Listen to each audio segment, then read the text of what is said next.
Okay, welcome to the next video in our series. This is on electrostatic induction and charging by contact.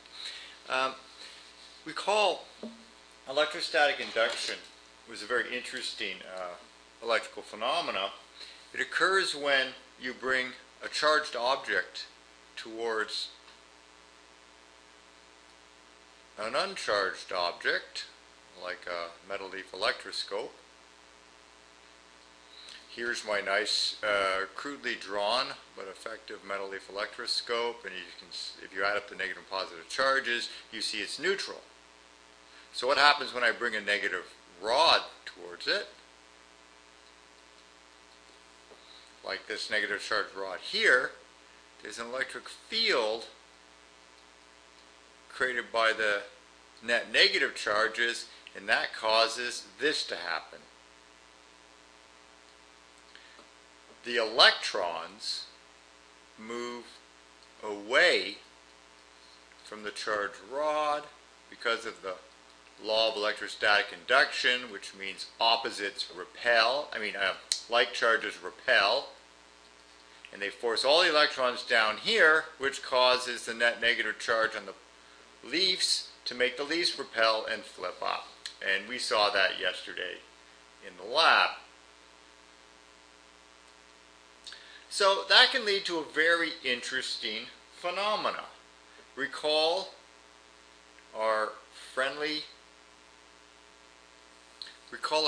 man with the balloon stuck to his head. You might all be wondering, well, how did that happen? How do you get negative charged object to stick to a neutrally charged object? Because likes repel and opposites attract, but what about a charged object and a neutral object? What happens there?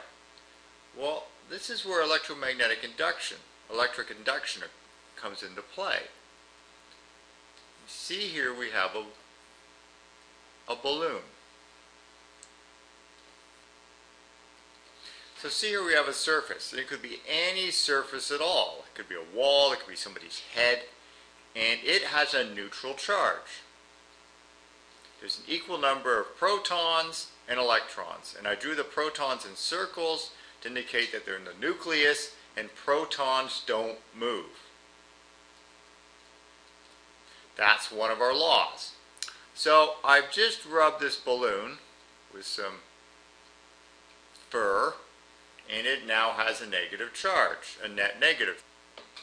So as we bring this charged balloon with the negative charges towards the wall,